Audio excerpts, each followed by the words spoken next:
आलो जी मालक. जरा बाहेर ये म्हटलं तुला. आलो जी आलो. अरे ये रे बाबा लवकर ये.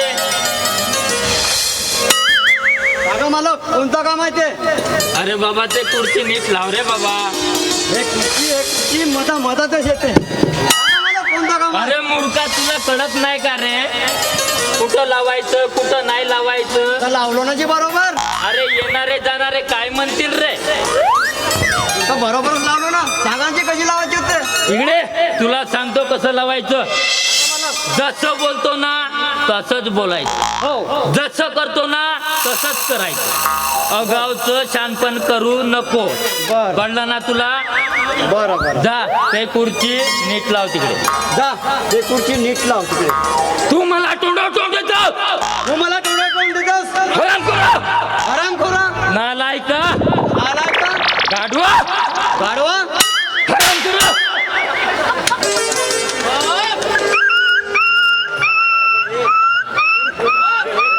अरे बाबा खूपच लागलं का रे तुला. कानाम घासून गेली की. ये ये अरे तुला मालकाशी कसं बोलायचं आहे तेही कळत नाही का. तू माझा नौकर मी तुझा वरिष्ठ मालक. आजी आता तुम्हीच म्हणाले का मी जसा बोलतो तसा बोल. अरे एवढे वर्ष झाले तसाच केलो. तू माझ्या घरी काम करतोस. तुला अजूनपर्यंत माहित नाही कसं काम करायचं. मालक तुम्हीच म्हणले ना जी मी जसं बोलतो तसा कर. तसाच केलं. इकडे तुला सांगितलेलं कळत नाही का रे. कळत नाही काय म्हणला. म्हणलो की माझ्या डोक्याला म्हणलो. ते तू मधा मधात म्हणतो येते. मला म्हणायचं नाही मी मालक आहे तुझा बरं का. हो ना जी तर मी कोटी तुम्हाला म्हटलो माझ्या डोक्यालाच म्हटलो. बरं ते असू दे. गमतीचा भाग झालं ते झालं. इकडे कामाचं बोलतो. होय मला हे 1000 रुपये घे आणि ते रुद्राश्रमच्या अध्यक्ष महिला आहेत ना त्यांना नेऊन दे. मी नाही नेऊन त्याची. तुझे भाई नकरे राहते तर घे म्हणते ना हे. बाप्पा मी नाही जात जी बाप्पा. अरे हे काम तुलाच करणे आहे. त्या दिवशी गेलो होतो माहित आहे का जी. काय झालं रे काय झालं. झालं त्यांना रे बाबा. मला मोठ्या बद- अरे हे 1000 रुपये घे आणि त्यांनी सांग सकाराम पाटलानं देणगी पाठवली आहे म्हणून. अरे बाप्पा त्या दिवशी गेलो माहित आहे का. काय झालं? माझ्या भोवतालच बया झाल्या. एक म्हणते ऋतिक रोशन वाणी दिसतेस. एक म्हणते गोविंदा सारखा दिसते. माझी छाती गेली फुगून. मस्त टाईट असा गोविंदावानी उभा राहिलो मस्त गाणं म्हटलो. मैं तुझको भगाला आया हूँ तेरे घर से तेरे बाप के डर से तेरे बाप के डर से. जे मस्त गाणं म्हटलो. अरे मूर्खा ते तुझ्या स्तुती करत होत्या रे. स्तुती करत होत्या.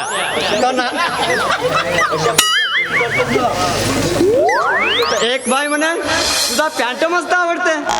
एक म्हणे तुझा शर्ट मस्त आवडते. एक म्हणे तुझा नाळा मस्त आवडते. म्हटली नाळाच खिचून टाकली. सर्व माझा घोटाळाच होऊन गेला माझा. अरे घोटाळा आहे रे घोटाळा आहे.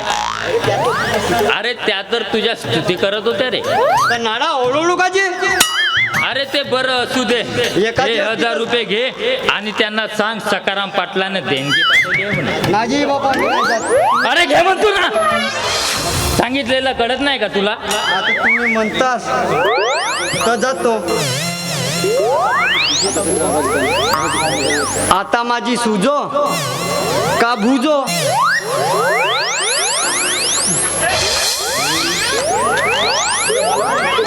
बरं मालक निघतो मी. जा जा जा.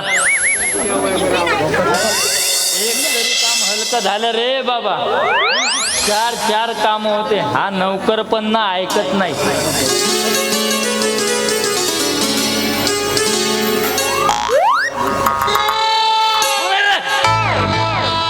अरे तू रिन्या. तुमचा बहुत मोठा आहे जी बापा. बहुत मोठा आहे जी माझा. अरे काय मोठा आहे स्पष्टीकरण करून बोलणारे बाबा. लोकांना काय समजल. काय नाही जी मापत होतो. काय? पॅन्ट लावता विचार होता माझा, मला फिरायला जायचं होता म्हणून अरे. मापत होतो असा. बहुत मोठा आहे रिकामा जागा ठेवू नको रे बाबा, लोकांना वेगळं वाटेल. तू सांग ना सीधा सीधा काय तुला हवंय. अजी पॅन्ट मापत होतो. अरे बाबा कपाटात तेवढे माझे कपडे आहेत, तू घेऊन जा, जो लागेल तो घेऊन जा. तू काही टेन्शन घेऊ नको बरं का. मला हा. कोंबडा नेऊ का जी बांधारा.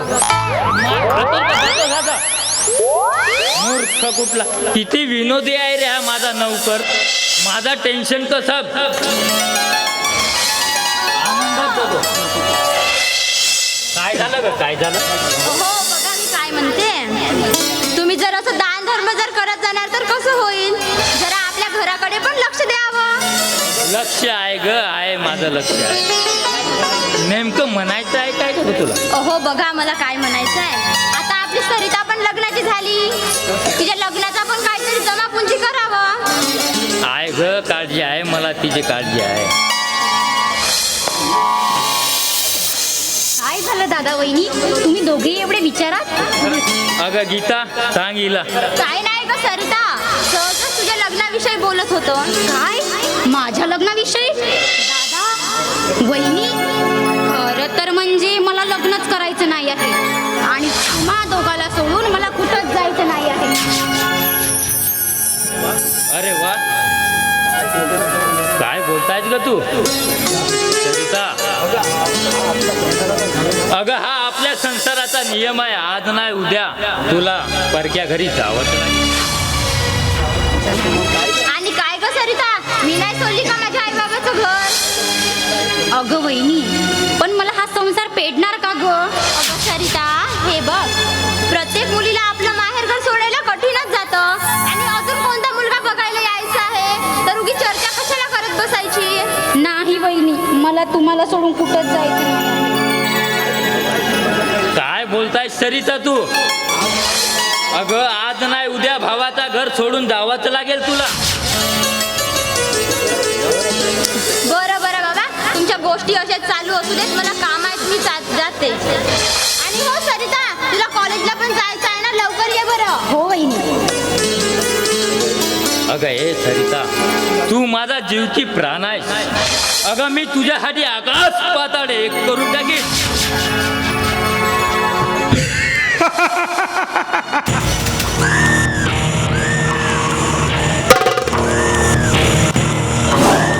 काहीही गरज नाही. एवढं सुंदर आणि सुशील मुलगा तुमच्या समोर असताना आकाश पाताळ एक करण्याची काय गरज आहे. तू इथं आलास तरी कशाला. देवाच्या घरी भक्त आणि मुलीच्या घरी मुलं येतातच. आणि हा नारायण ज्या घरात येतो ना, त्या घरात हिरा असेल त्याच घरात. अरे नारायण, कोणत्या हिऱ्याची गोष्ट करतोस. ओय सखाराम पाटील, या तुझ्या बहिणीविषयीच बोलताय मी. अरे माझ्या बहिणीची सौदा करण्याची लायकी तरी आहे का रे तुझे. ओ सखाराम पाटील, या तुझ्या बहिणीची किती किंमत आहे ते सांग. आता खडे खडे नोटा मोजून देईन तुला. अरे नारायण, पैशाच्या गोष्टी कोणासोबत करतोस. गुलाल बुक्क्याप्रमाणे पैसा उधळतोय आम्ही आणि तू त्याच्याशी गोष्ट करतोस. माझा प्राण घेऊन पाहतोस. ओय सखाराम पाटील, जर तुझा प्राण जर लग्नाला तयार असेल तर. तुझ्यासारख्या हलकट माणसाशी लग्न करण्यापेक्षा मी माझा जीव दिलेला बरं. या बायकांना कसं पटवायचं या नारायणला चांगलेच ठाऊक आहे बघ. अरे नारायण, इतर मुलीसारखी ही सरिता नाही. पण तू माझ्या तावीतून सुटलीस तेव्हा. तुझ्यासारख्या हलकट माणसाशी मला अजिबात बोलायचं नाही. बघितलास नारायण, बघितलास. हा सकाराम पाटलाचा खून आहे, पाटलाचा. अरे थुंकलेला थुका कधी उचलत नसतो आम्ही आणि तू त्याच्याशी गोष्ट करतो. चल निघे तू. वा सखाराम पाटील वा, हा तर खेळ खेळायला आणखी मला आवडेल. तुम्ही केलेला चॅलेंज मी नक्की स्वीकारणार. नारायण नाव आहे माझं, नारायण. तुम्ही काय म्हणाला.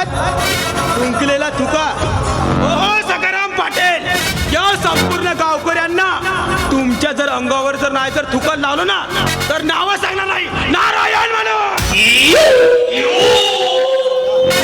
अरे जा नारायण जा. तुझ्यासारखे खूप बघितलंय नारायण आम्ही. चल निघे म्हणते नाही तो. चल निघ. विसरलास सकाराम तू विसरलास. नारायण ज्या घरात येतो ना त्या घरात सर्वनाशच करतोय. कारण नावच आहे माझं नारायण. नाव म्हणजे नागराज. राव म्हणजे रोक रांगोळी. य म्हणजे यमराज. आणि नाव म्हणजे नष्ट करणारा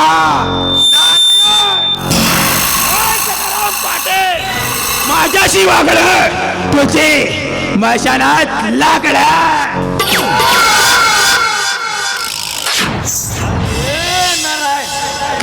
तू इथं आलास तो पाहुणा म्हणून. ही माझी विराजत आहे. याचा फक्त फक्त सकाराम पाटलाचा आवाज गुंजत चालला जातो. अग हे सरिता तू घाबरलीस की काय या नारायणच्या धमकीला? दादा माझं काही नाही, पण तुला काही झालं तर? अगं हे वेडे मला काहीच होणार नाही हे मात्र निश्चित आहे. बरं